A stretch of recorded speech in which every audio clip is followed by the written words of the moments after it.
right? Ça So me I fait just penser à simply Macron, ça. ask Nick. I haven't actually shut that Plutôt à son down. mec. And La gauche, la droite, c'est de la merde. Tout ça, c'est de la merde. Ils nous niquent. Ne croyez pas qu'Éric Zemmour soit le descendant d'Hitler. Je prenais mon café comme tous les matins en regardant Candace Owens en semaine. Et elle a lâché une bombe. Robinson Tyler, ça serait pas l'assassin de Charlie Kirk. On regarde ça tout de suite en sous-titré. Krams, David Krams. Je me tape des barres sur l'actualité. Ouais, j'en ai marre d'être manipulé. Krams, David Krams. Viens avec moi, on va s'éclater. Et sans émoi, on va se moquer. Krams, David Krams. Allez, abonne-toi, faut rester soudé. Je suis sans apport quand tu commandes pas. Krams, David Krams. David Krams. David Krams. David Krams. Je me tape des barres sur l'actualité. Ouais, j'en ai marre d'être manipulé. Krams, David Krams. David Krams. Je me tape des barres sur l'actualité. Ouais, j'en ai marre d'être manipulé. Krams, David Krams. David Krams.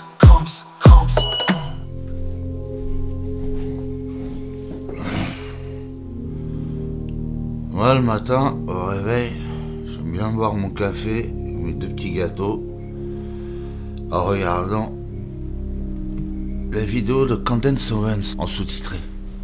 Ouais, parce que les nanas comme Marie Vindini ou les filles qui font de l'intelligence artificielle, non, c'est bon, j'ai pas envie de me polluer le cerveau avec leur mentalité de con. Bon, là, je me sens obligé de vous expliquer mon raisonnement. Marie Vendini, par fainéantise, je regardais ces vidéos doublées en français de Candace Owens sur l'affaire Chibrit-Macron. Et je les rediffusais en live sur TikTok, où j'avais des pointes de 1400 spectateurs avant que ma chaîne ne soit supprimée à la demande de l'Élysée. Mais elle avait déjà heurté ma sensibilité en s'attaquant à la Vierge Marie dans une de ses vidéos. Je ne comprendrai jamais cette volonté des protestants à cracher sur les catholiques, divisés pour mieux régner. Ils sont guidés par le malin. Bref, puis je suis tombé sur cette traduction de l'hommage de Candace à Charlie Kirk, où Marie feintait de pleurer. Bonne actrice, mais ça m'avait mis mal à l'aise. Je sentais quelque chose de faux chez elle. Et puis cette dernière vidéo qui a annoncé la rupture, celle où elle s'en prend à Candace, en affirmant qu'elle ferait de la récupération et que c'était dégueulasse. Mais attends, qui fait de la récup? Je ne t'ai jamais vu traduire la moindre vidéo de Charlie Kirk, et tu t'es fait pas mal d'abonnés avec les doublages de Candace.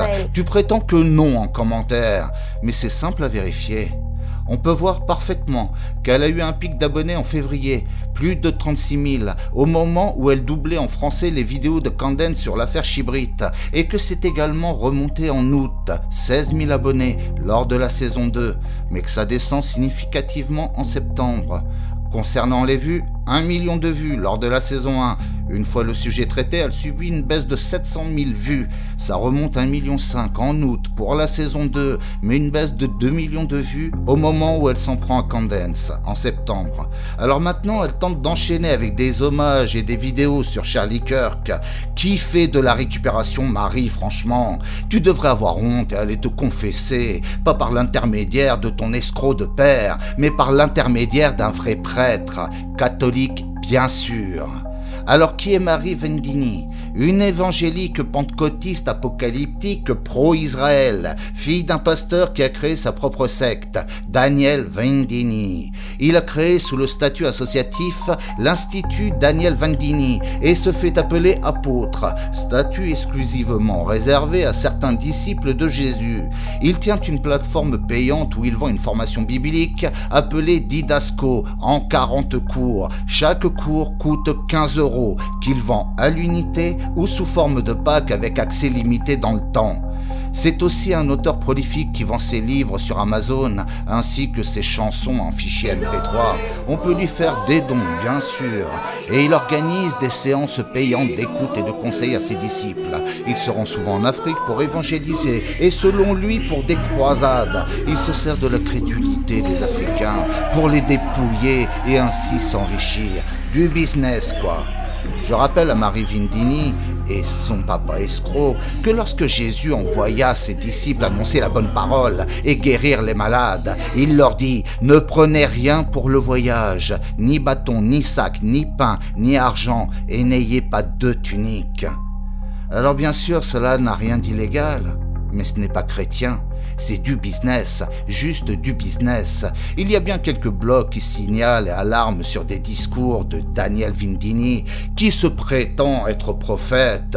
C'est surtout du complotisme de bas étage. Voici certains extraits compilés sur le blog Le Sarment.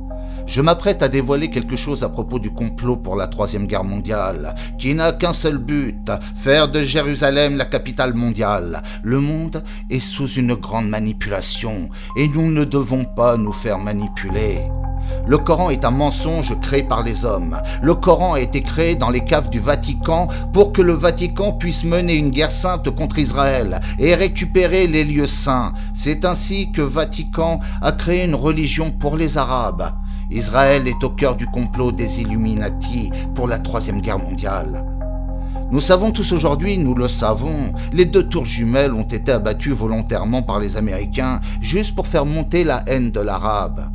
Tous nos problèmes sont dus à des politiciens qui préparent un gouvernement mondial, qui fabriquent les guerres, qui fabriquent les virus, qui fabriquent les maladies, qui fabriquent le chômage, etc., etc.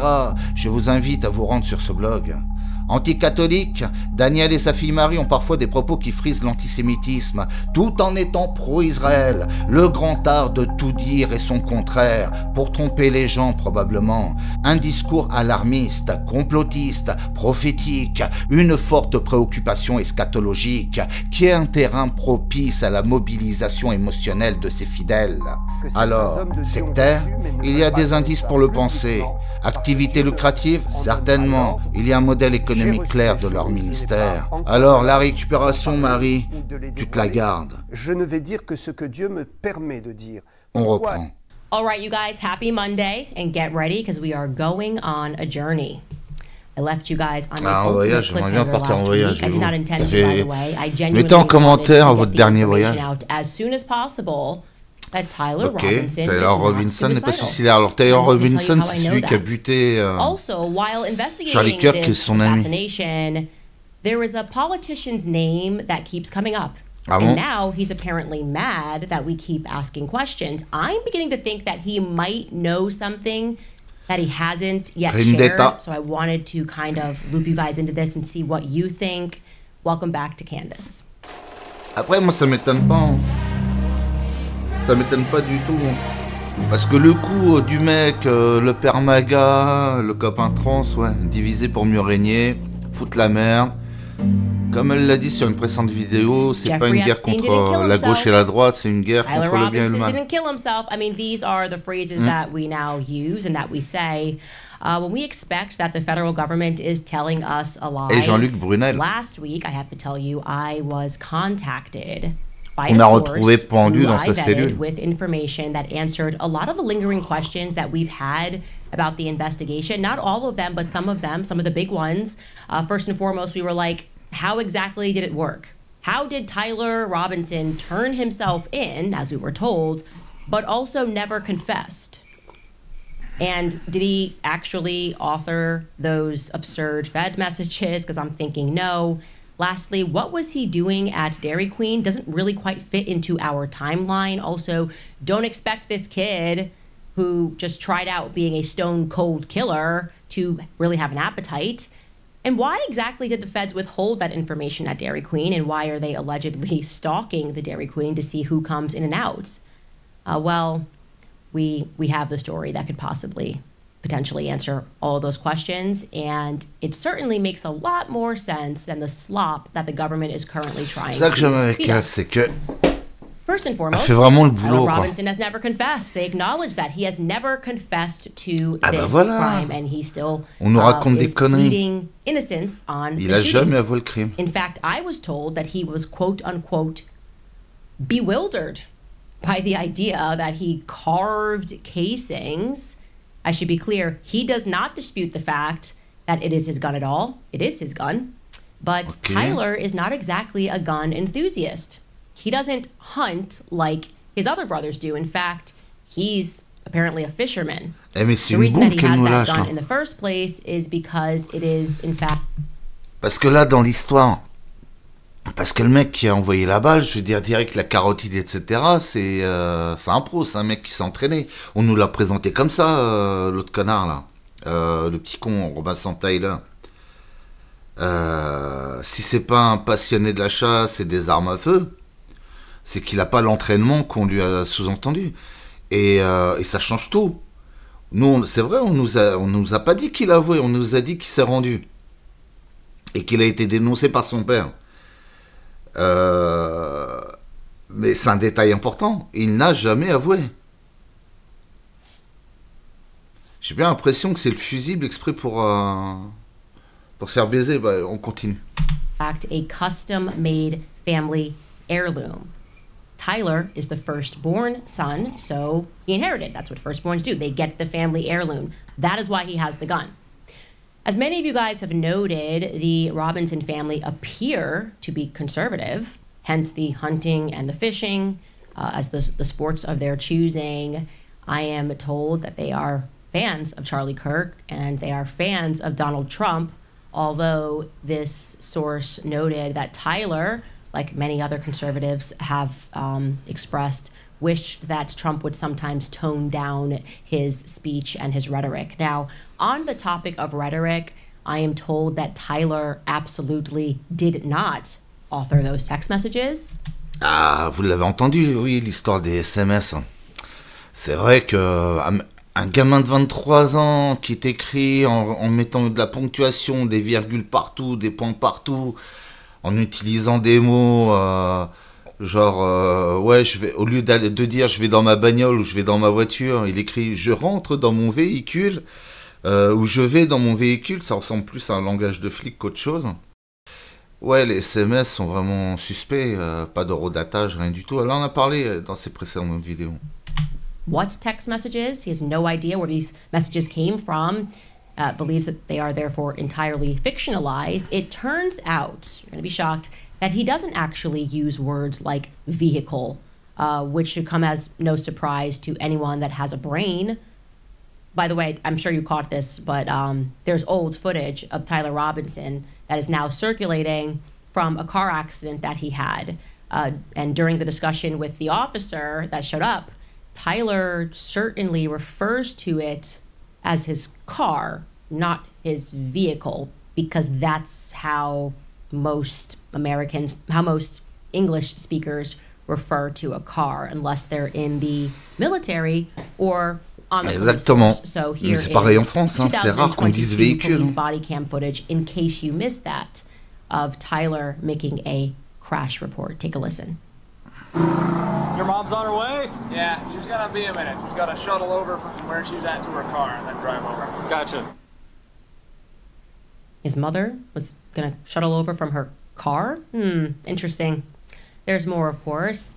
Of most interest to me, what I've learned is that his father does not believe, his parents don't believe that their son committed this crime. I was like, mais ça change tout le discours qu'on nous a raconté. That's a far cry from what the media has been telling us. Remember, the media presented this amazing story. The father realized his son was guilty, so it goes, right?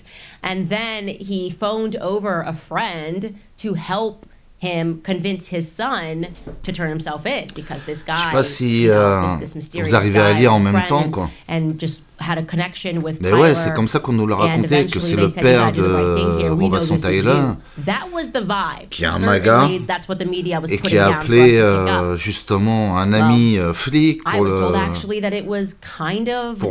convaincre leur fils de se rendre, quoi. That quote-unquote family friend, who we learned was a former detective with the police force, at least, and so therefore has strong ties with the police station, informed the family. It was that in-between person that informed the family that Tyler had been identified as the shooter. He recognized D'accord, him, donc c'est pas le père qui a reconnu son fils sur la photo comme ils nous ont dit, mais c'est des flics qui ont reconnu et qui lui ont dit, qui ont dit au père. Was because that family friend / neighbor / former et qui ont convaincu les parents en disant vaut mieux qu'ils se rendent, quoi. Hey, it's best for you to turn yourself in because there's only one of two options here. Either you turn yourself in and everything is peaceable, On se croirait en or France. you know, the SWAT team could come in here and arrest you and things would get crazy. So that's what happened. He went over to their house. Tyler was called over. Tyler was bewildered. He disputed the idea that he had murdered Charlie Kirk. In fact, according to my source, Tyler has never even stepped foot on UVU campus. Tyler, it turns out, which has already been revealed, was accepted into Utah State University, not Utah Valley.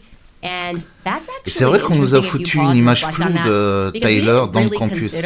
Et là, apparemment, il n'a jamais mis les pieds dans le campus. Not just familiar with the layout of the campus, but familiar with the rooftop layout of UVU campus. So familiar that he knew exactly how to scale across the rooftops to duck down in order to take an almost impossible shot at a Charlie Kirk who was sitting beneath a tent.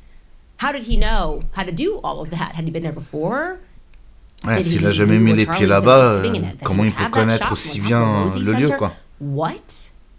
Right? I would actually, and I don't know, but I would imagine that even actual current UVU students don't know that possibility. Like they're not even that familiar with how to scale the rooftops and what shots they can take. 27 jours que j'ai arrêté de fumer.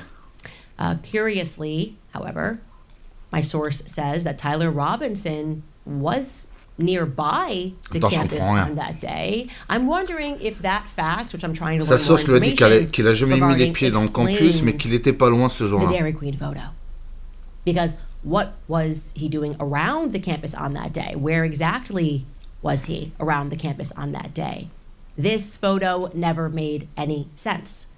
I plugged it into my timeline. It wasn't fitting in. So if you're wondering why exactly Tyler would agree to go to the police station if he's not guilty, ironically, the police were honest that day. On one of the points, well, first and foremost, that point is Tyler is not suicidal. He wanted to go to the police station so that he didn't risk accidentally getting shot by the police swarming his home, as I said earlier, in a theatrical arrest setting. But rather il n'a pas envie de se faire buter par les flics. Nate Brooksby tells us that Tyler is suicidal. Whatever. Let's just take a listen to what Nate Brooksby said. Donc si on nous raconte une connerie qui s'est suicidé en prison. So I get a call from my friend, and his said, "Hey, how you doing? Good." Café, it's not, you know, he's been retired a few years. We'll call each other. It's not unusual for me to get a call from him or vice versa. And at 8:02 p.m., he calls me. Hey, I can tell his voice is kind of shaky. So my first thought is, who died? Like who? Je trouve qu'il donne beaucoup de détails. Comme s'il était devant le juge, tu vois. I couldn't fathom what actually came out of his mouth. So he said, "Hey, I know who Charlie Kirk shooter is. I know the family through religious association, and beaucoup trop de détails. He's in Washington County now, and we're working on trying to get him to come in voluntarily." Faut toujours se méfier de ceux qui donnent trop de détails. Tyler potentially having some Parce qu'ils essayent de vous la mettre profond la plupart du temps. To a remote area, Washington County. The parents convinced him not to do that, and conveyed that they would stand by him and help Surtout quand c'est un monologue. Surrender. En même temps, c'est ce qu'elle fait, Candace. Elle donne beaucoup de détails. I'm told that's Mais elle fait des recherches. Tyler was not suicidal at all. Elle montre. Confused and didn't want to get shot. And then he gets to that part. Right? He then tells us, Brooksby, that he came in willingly because he didn't want to die. Let's take a listen to that portion. Within the hour, my friend drove Tyler and his parents to my office, where he was greeted by plainclothes detectives. So that was part of the deal. Is Tyler knew it was just inevitable with all the law enforcement pressure that his picture in the news, the gun on the news. He knew it was inevitable that he would be caught. He was fearful of a SWAT team hit on his house, or he was fearful of being shot by law enforcement. So part of the negotiation. Donc, il n'est pas suicidaire. Si on apprend qu'il s'est pendu dans sa cellule, c'est qu'il y a un vrai souci. To make him feel comfortable to where he would show up at my office, and that's exactly what happened. It can't be both.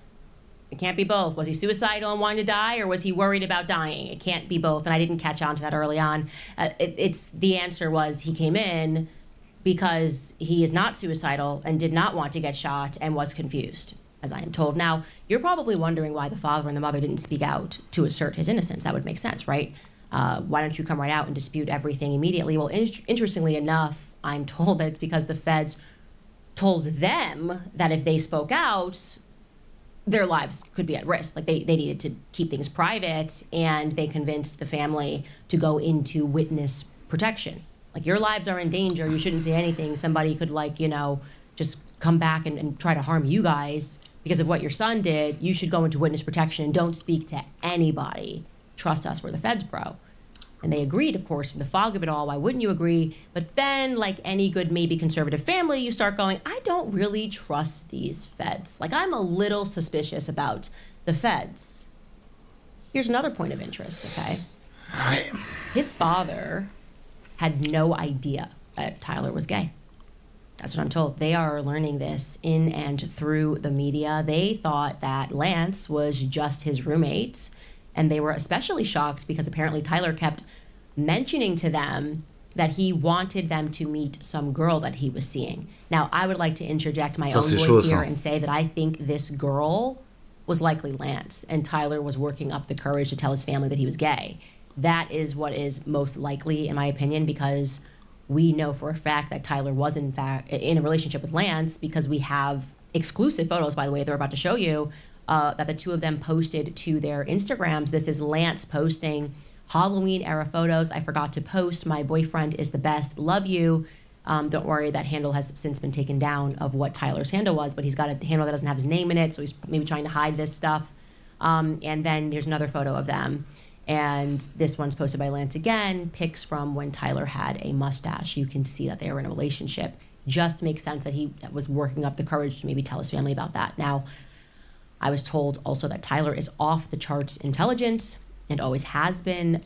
We know this. He had a perfect GPA in high school. Now, that is precisely what made the idea of him being so stupid as to author a full confessional via text messages pointedly absurd. Like, après, l'intelligence n'empêche pas d'être con. Mais en même temps, ouais, c'est super suspect. Ouais, ma chérie, c'est moi qui lui ai tiré dessus, alors j'étais sur le toit, je me suis branlé un petit peu, après j'ai visé, et j'ai tiré en plein dans un carotide, alors que j'aime pas les armes à feu. Ouais. C'est vrai, pourquoi mettre une image floue sur toi à notre époque? Maintenant, t'as de la HD partout. It looked like him. Neither did you. Okay, face looks different. Face looks more narrow. Also, that person looks taller. Every time I say, I'm like, this person is taller than Tyler Robinson. Tyler Robinson also appears to have full lips, even though this image is blurry. We're not looking for someone that got fuller lips, and Tyler Robinson looks broader. C'est pareil, il aurait caché son arme dans le pantalon, il a les jambes. I'm on board with that person walking up the stairs. It's not Tyler Robinson, because I feel like it was intentionally blurred.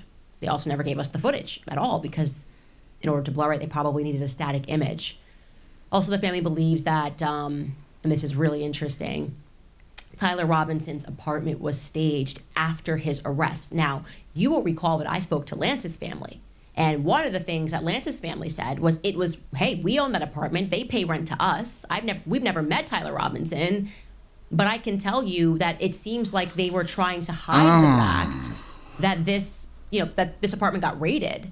And it's very strange that they immediately cleared Lance as a suspect. And I was told by other people in the department that they wanted to keep that raid very hush-hush. They didn't want anybody to know about the raid. There was no mention of this raid. And Lance immediately gets cleared as a suspect. Après, c'est normal, une perquisition. According to Tyler's family, they went to that apartment after his arrest. And they felt the apartment was staged. And that intentionally in Tyler's room, a furry bed was placed. Almost sort of implying that they're trying to transfer the attributes of Lance onto Tyler. And that's shady. But again, when I put together what I'm being told by Lance's family and what I'm hearing from the Robinson family through a third party, I will say that it matches. It kind of seems like they're agreeing. One family's going, hey, Lance is kind of evil. Why is he getting cleared? And the other one's going, Tyler's not this guy. Tyler is not this guy. So what the hell is going on, guys? What is actually going on right now? There's also something else that's weird that I want to mention here, and that is the unusual lengths in which the media and the sheriff's department, they've gone through all of these lengths, I would say, to protect the identity of that former sheriff friend who was the one who convinced Tyler to turn himself in. Even in that press conference, by the way, Brooksby, I don't like the way he's moving. I don't like the way Nate Brooksby is breathing. I got to be honest with you. It's a vibe. For no reason at all, he feels like he has to explain how he got on the phone with C'est exactement this, ce que je disais. sheriff friend Trop of de his. détails. Like, nobody asked you whether or not it was usual for him to call you. He's kind of over-explaining here, in my C'est opinion. exactement ce que Take j'ai a ressenti. listen. At exactly 8:02 on the 11th, I received a call from a friend of mine who happens to be a retired detective that worked for me for many years. I didn't put that out there initially. I wanted to protect that individual as much as possible. Unfortunately, in the court documents, which is standard, he was referenced as a retired Washington County deputy. So I didn't put that out there. It was in the court docs. I was trying to protect even that information and just saying retired law enforcement in general. Why are you trying to protect him? Why did you feel the need to explain to us earlier? It's not unusual for him to call me, this guy, but I'm unfortunate that information is in documents that he was, formerly working for me and working with me. What do you mean? If he was formerly working for you, that would mean he was a public figure, and this should be usual. Public figures, people that work for police departments, are always public, and their informations are something, their name is someone we could easily research. It's nonsense. He's weird about this. He says that he retired. I think a journalist asks in the audience, that former friend detective, how long has he been off the force? And he says, I don't know if we have that clip, or maybe we didn't cut that, Skylar, but he's like, 3 years. But actually, we were able to figure out who that individual was, and it's, I feel, someone that we need to get in touch with. We've tried to get in touch with him. The name of that individual is former Deputy Mike Mitchell. Okay? Deputy Mike Mitchell. Now, oddly, despite a career of 25 years in the police force, I can't find a single trace of him in old newspapers. So I'm looking for more information on this guy. I understand that he knows Tyler through the Boy Scouts. He's involved in the LDS Church, and I think Tyler was the Boy Scout leader. That's the connection there. We were able to confirm that this Mike Mitchell lives on the block, lives nearby, as was told via other sources. And thus far, we have only been able to even see a picture of him. There's just one picture or a set of pictures that we were able to find. And that, again, which would mean Brooksby lied a little bit. I don't like a little bit of lies, because you usually have to lie a little bit when there's something bigger that you're afraid of. According to this post, he retired last January. Here it is. On the left, you have Brooksby. I don't trust that guy. Just don't trust him. And on the right-hand side, you have, today we celebrated the career of Detective Mike Mitchell. After over 24 years of serving, 24 years, Washington County, he is retiring, starting in the jail back in 1999. Sheriff Brooksby and Detective Mitchell both had some wonderful stories to share. We would like to give our heartfelt thanks to Detective Mitchell and all who came out to give him a warm send-off. Congratulations, Detective Mitchell. This is the only trace of this guy I could find. That's weird. That is very odd. That is unusual. That is an anomaly. When you serve that long in the police force, you inevitably make it into the news. So I am asking, and we tried to reach out to this individual. We have had no luck. If you have any more information about this individual, if he is your Boy Scout leader or he works for your church, please send us C'est là où elle est forte. Tips. En mettant son mail. Guys, I'm going to again say here, we Elle appreciate reçoit pas all mal of the d'appels. tips. 5 millions d'abonnés Please quand don't même. send us links to Et à chaque somebody else's live, video elle a and their theories, because we are dizaines, voire des centaines de milliers de personnes. There's literally 4 of us, and we want to get to actual tips Je me rappelle d'une fois où elle était montée à 150 000 personnes et ça... YouTube avait bugué. If they have like a theory about what direction the bullet might have traveled, c'était please pendant... reserve that to our social qu'elle a media fait son handles. hommage Tag à us on Facebook, tag us Charlie on Kirk. Instagram, and we'll get a look at those videos. But we really want to keep the tips lines for answers to the questions that we're coming across. And again, we appreciate you guys so much because we wouldn't have gotten as far as we have if it wasn't for that tips box. I do also want to say before we get into reading, Et au moins, elle I'm telling vérifie you something l'information, even quoi. crazier that happened. I'm talking crazy. I do want to assert here that I'm uncomfortable with the fact that despite all of the friends that Charlie Kirk made, all the schmoozing that he did, presidents, right, department heads, I am the only person that is publicly demanding further investigation into his assassination. Why? Ouais. It's totally rubbing me the wrong way. Something's not right here. Even Turning Point USA, they're just like, we've accepted. Obviously, there are holes in this narrative, and they're just like, we're gonna just keep up his show. What is going on? Business actually? is business. C'est ça le Just wanna problème de say Turning that, get off Point, my c'est chest, I don't que like it. il y a eu It's rubbing me beaucoup the de wrong way. millions de dollars en jeu, quoi. All right, guys, throwing it to some of our sponsors. I tell you all the time about Preborn. dès qu'il y a de Because l'argent, I've watched way too many people that c'est are mort. close to me be vilified for Bon, on va standing up zapper for la truth. pub, That's hein. what I do here, just standing up for truth. And I have felt that staying end. Okay, so something very strange happened this weekend. And I need to tell you guys about it. I need to offload this and get your opinion. Now, first and foremost, I have to tell you about this student who I'm going to refer to as Nick. Nick is not his real name. I'm going to refer him as Nick to protect his identity, obviously. I came across Nick very early on in this investigation. In fact, you might recall when I shared a photo online of a person that looked suspicious. He was wearing like a black suit and black glasses, and he seemed to have a strap hanging out of his bag. Here he is right here, and he was in the food court. I shared that photo because Nick had sent it to me into our tips box and said, this person looks rather mysterious. He's running through the food court. And from there, he kind of became my boots on the ground. He was like, hey, I go to UVU. I'm a major Candace Owens fan. I want to help in any way that I can. Okay. So that's how that happened. That was really, and right away, he told me on like day 2 of the investigation that he worked on Phil Lyman's gubernatorial campaign. Phil Lyman ran against the current Governor Cox, and he lost. And one day, very early on, this must have been like day 3, Nick cold calls me, and Phil Lyman's on the phone.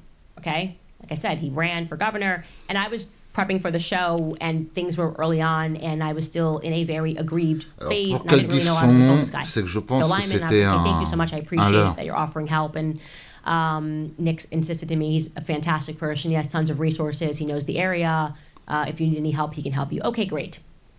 Fast forward to me looking into the witness list, and obviously we spoke about this Tiffany Peterson Barker, that very weird clip of her with her nieces at like 4 a.m. in the morning, just speaking on Good Morning America, and her energy was just weird to me. I thought her being there was weird. Obviously, this is my podcast. I can say whatever I want. We reached out to her, and then she gave us a ton of information, but never actually presented to us. She never sent me directly any footage that could verify that she was there when Charlie Kirk got shot, okay?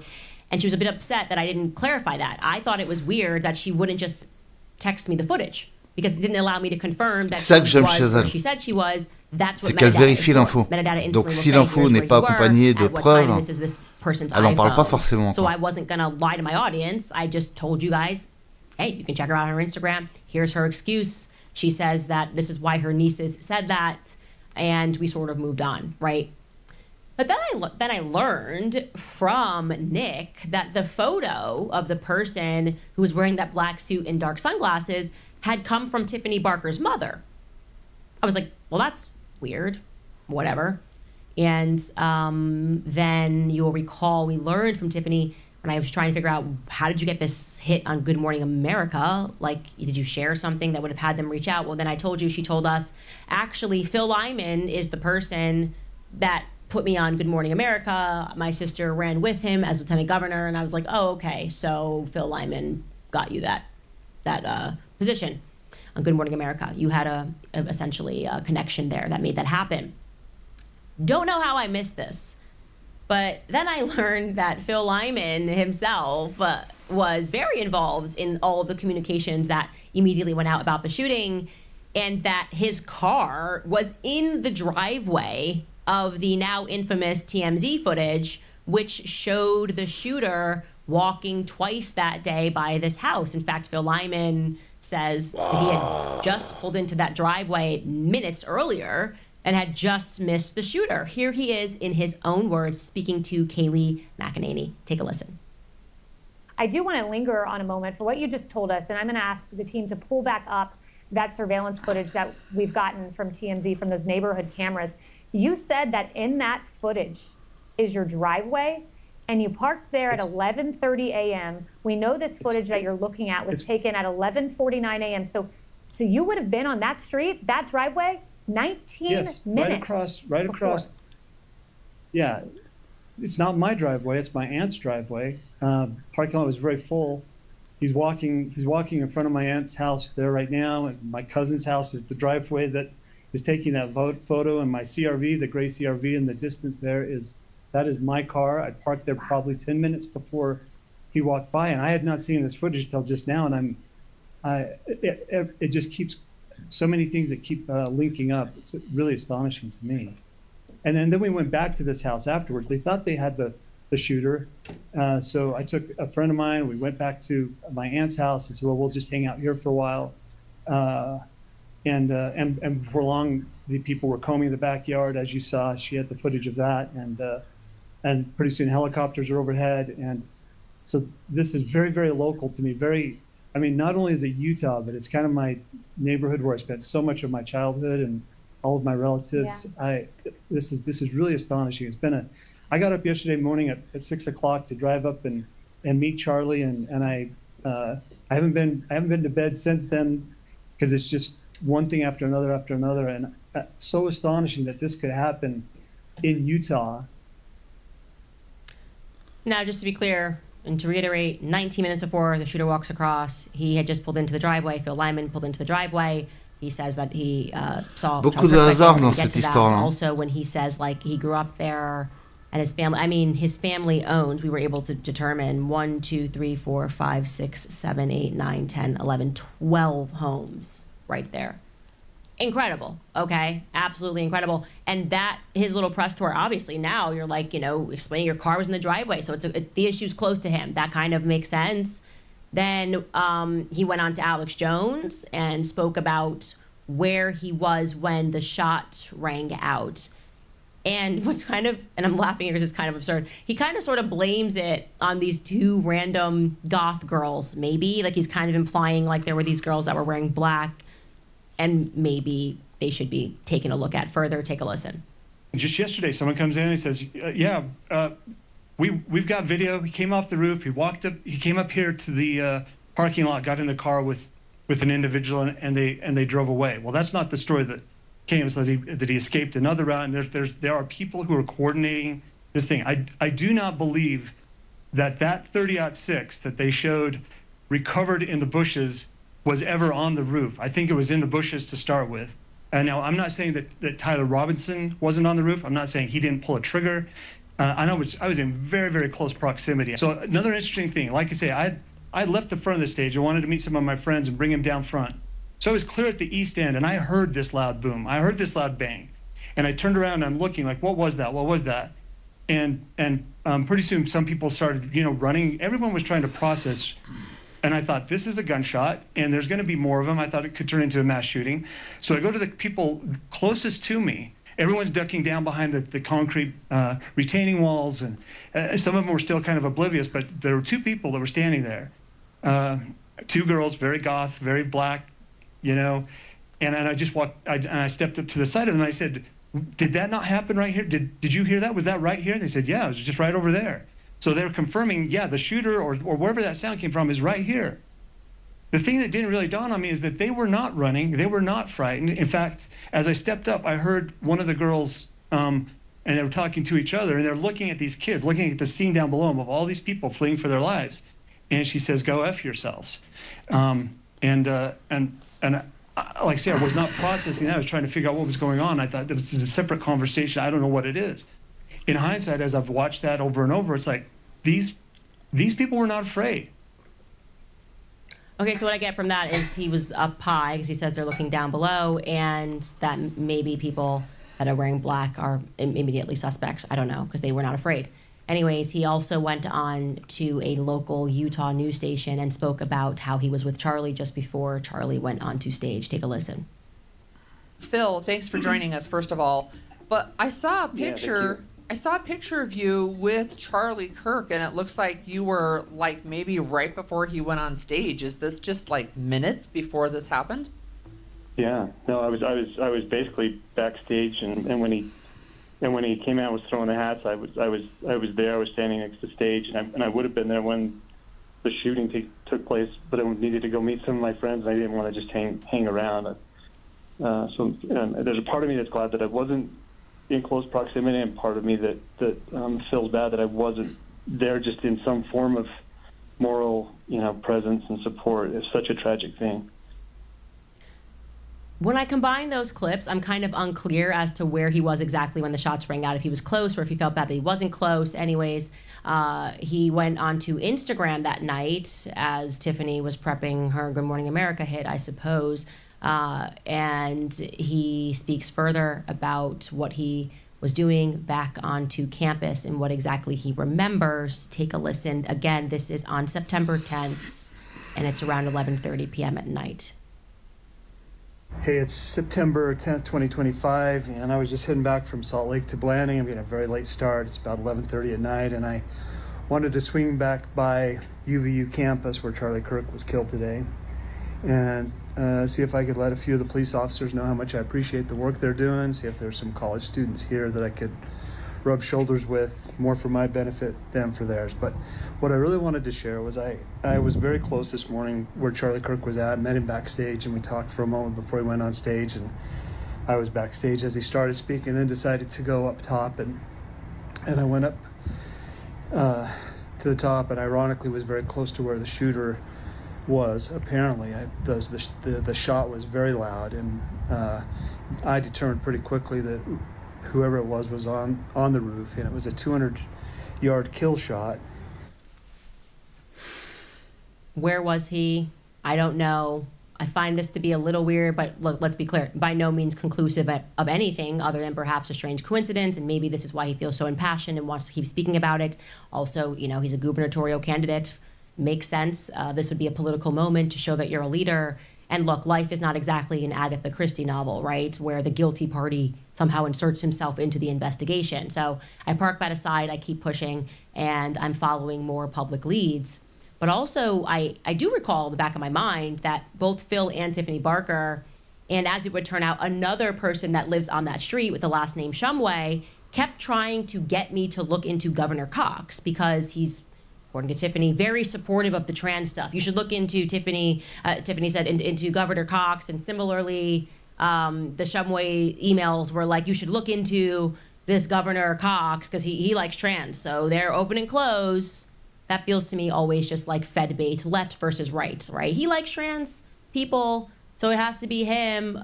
Okay, oddly, look, I'm just following the facts here. Nothing in my investigation has made me ask a question further about Governor Cox on that day. Nothing came up organically, so I'm not going to push it just because he's a Democrat.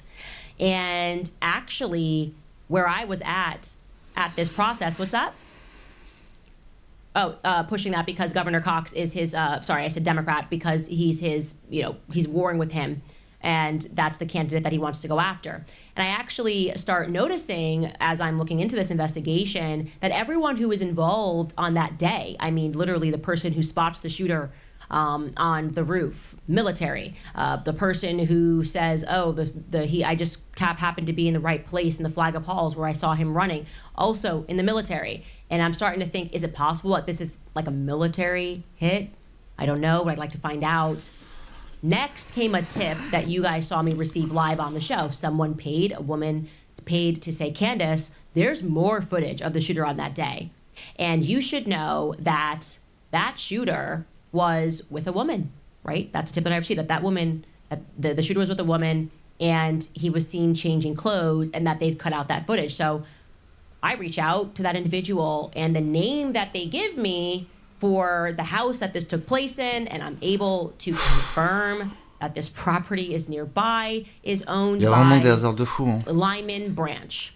So now I want to be clear, I could not attach whether or not yet this individual is related to Phil Lyman, but he's been honest about the fact that his family lives around there a lot. Like, you know, the Steele Lyman clan is here.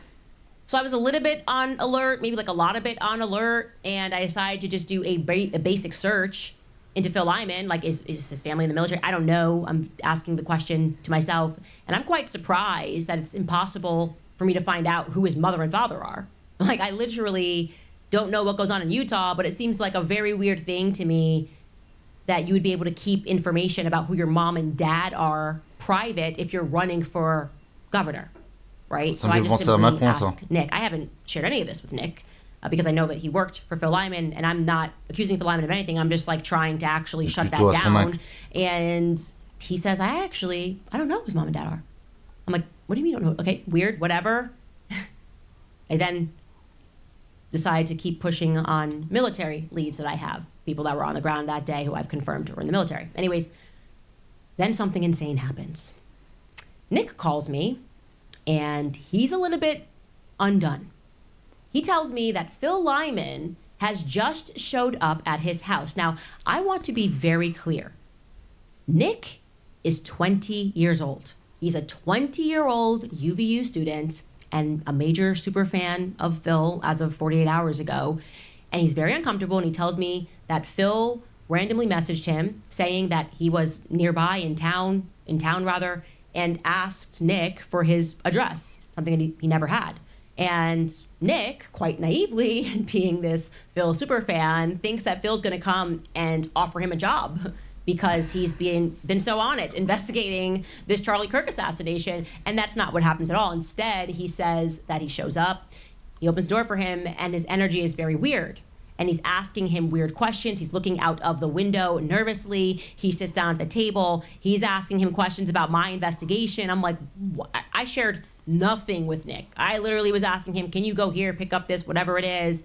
And he is thinking this is getting weird. I said, what specifically did he say to you? Well, he tells me that Phil has also set up a time to meet with Ian Carroll. Okay, so Ian Carroll is conducting his own separate investigation. We are not collaborating at all. But Ian Carroll publicized that he was going up to Utah because he wanted to be on the ground physically by himself. And he was reaching out to people who had been speaking about having been there. And Phil Lyman is so gracious that he offers to give him a tour. And Nick tells me, he's like, that's really weird now because we're like 2 weeks on from this shooting, and Phil Lyman lives 4 hours away. So that's very, very gracious of him to do, but his energy isn't good. And then he mentions Governor Cox, and he mentions Tyler Boyer of Turning Point USA, and says that, again, this is according to Nick, that Tyler Boyer and the Lyman have been speaking, and that they're, really going to make Governor Cox, and I'm paraphrasing here, but apparently there's another Utah event, USU event, coming up, and Governor Cox is supposed to speak, and Phil Lyman intimates that, at this TPUS event, Governor Cox isn't going to look great. I'm like, what?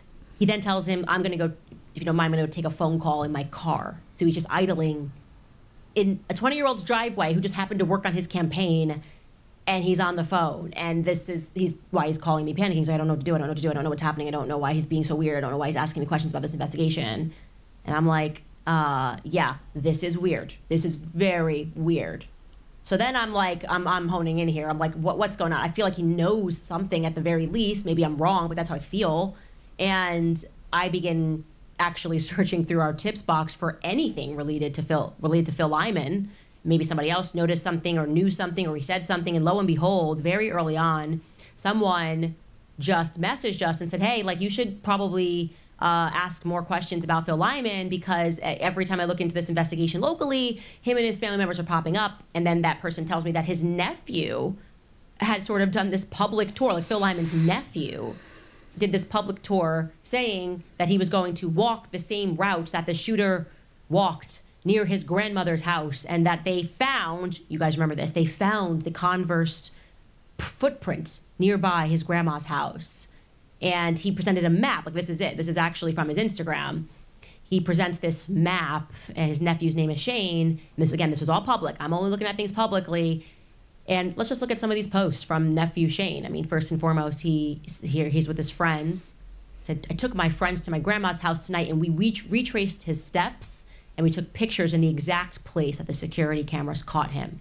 I've been through this new experience for the last few days. I'm still very glad to have attended and to support Charlie Kirk and to see him. The last pic shows Converse brand footprints.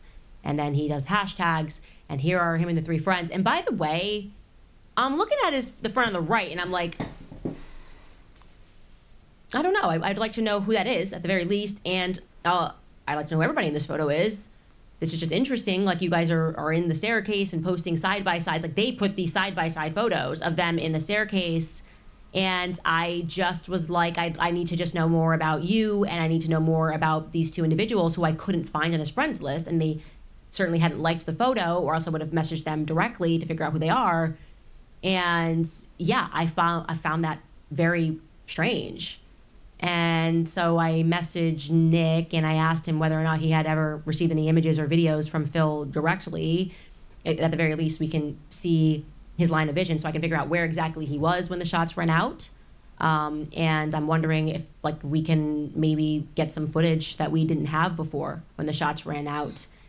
And also, by the way, fait un vrai boulot de journaliste, contrairement à ce qu'on a nous sur nos chaînes de télé qui travaillent avec le gouvernement. I can say if this exactly happened at this time. Ou une politique d'idées.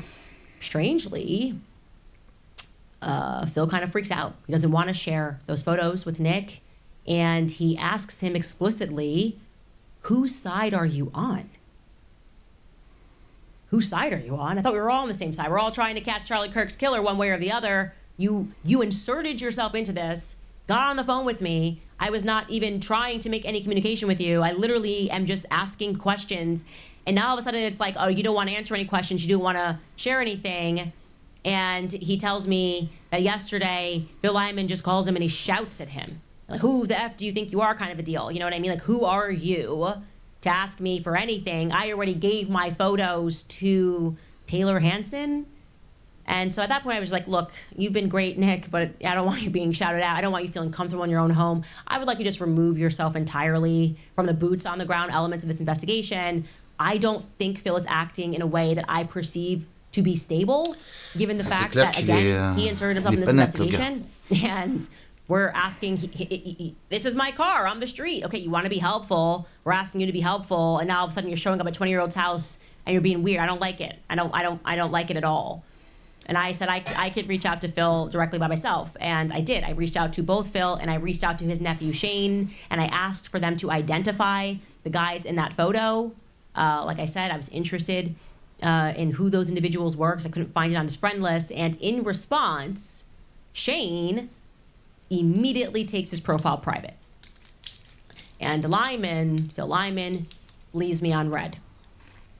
So I am now left in the predicament where I need to just ask the public, if you are one of those two kids that are in the photos there, I would love to ask you some questions since you publicized this tour. I mean, they even did the full video walking through where he walked, and, you know, and he said, my uncle, he posted Phil Lyman, so my uncle was with Charlie. This is the video that they posted. Everything was done publicly, and now I'm like, okay, you could maybe you have something that's helpful. I want to ask you about, could you send me that photo? Could you send me that video? Could you send me all of this stuff? And now I'm getting radio silence. So unfortunately, because I need to figure out what happened on that day, I'm turning to the public to try to identify those people and anything else that you may know that may help put things together for us. Again, please reserve the tips at CandaceOwens.com for actual tips related to the questions that we are asking, not for just comments. Those sorts of things, videos that you'd like me to watch or things that you'd like to do to point me into a different direction, please just tag us on social media so that we can try to manage this process better. Anyways, you guys, I'm giving you a lot of weird stuff going on. Just need to know what on earth happened on that day. Pour un bon référencement, like, abonne-toi et commente. Et ouais, très très important pour le référencement, donc commentez. Dites-moi si ce format vous plaît. Bon, j'ai pas trop de réactions parce que c'est vrai qu'avec Candence, pour remplacer une, c'est compliqué à part vite. Mais je pense faire aussi voilà, des vidéos sur l'actualité, des réactions par rapport à l'actualité, voir un peu. Je me suis inscrit sur pas mal de comptes sur X. Alors voilà, j'essaie de trouver de nouveaux formats. Candence, c'est quelqu'un qui est honnête, qui croit en Dieu, qui ne peut pas être acheté. De toute façon, elle a suffisamment de pognon comme ça. Qui s'est fait virer de toutes les chaînes parce qu'elle a pris position contre la politique d'Israël. Alors, il faut savoir que Charlie Kirk était pro-israélien. Mais lui-même, quelque temps avant, d'ailleurs c'est ce qu'elle disait dans une précédente vidéo, je vous invite à voir les premiers chapitres de cette série-là, sur Charlie Kirk. Il commençait à voilà, accuser la politique d'Israël, quoi. Donc, lien, pas lien, elle cherche et elle trouve. Et je sais qu'on aura la vérité non pas par la justice n'a jamais servi à rendre justice, mais on saura la vérité par Candence. Laissez des commentaires, c'est vraiment important, abonnez-vous à la chaîne et likez pour le référencement. Comme il le dit, le monsieur là-haut, parce que c'est vraiment, vraiment très, très important. Pour un bon référencement, like, abonne-toi et commente. Tout à fait, c'est important pour le référencement. Donc, si vous voulez que je continue avec Candence Owens, dites-moi ça en commentaire. Si vous voulez voir d'autres formats, j'essaye de trouver quelque chose pour pas tout le temps voler ce pauvre Dieudonné. Merci à toi Dieudonné d'ailleurs. J'ai l'impression qu'il s'en fout. J'ai envoyé un mail pour lui dire pardon et merci. Pardon, je te vole. Merci, grâce à toi, j'ai un peu plus que mon RSA. Mais on va essayer de faire autre chose quand même. Donc, je vous dis à la prochaine. Et vous ne faites pas avoir par l'actualité. Vous ne faites pas avoir par les journalistes, vous ne faites pas avoir par les politiques, la gauche, la droite, c'est de la merde, tout ça c'est de la merde, ils nous niquent. Ne croyez pas qu'Éric Zemmour soit le descendant d'Hitler, ne croyez pas que Mélenchon soit un populiste à 2 balles avec son appartement à 1 million. Tout ça c'est des conneries, ils vous manipulent, gauche, droite, ils vous manipulent, divisez pour mieux régner, voilà. C'était le message d'aujourd'hui. Bonne journée, maintenant je vais prendre ma douche. Ciao.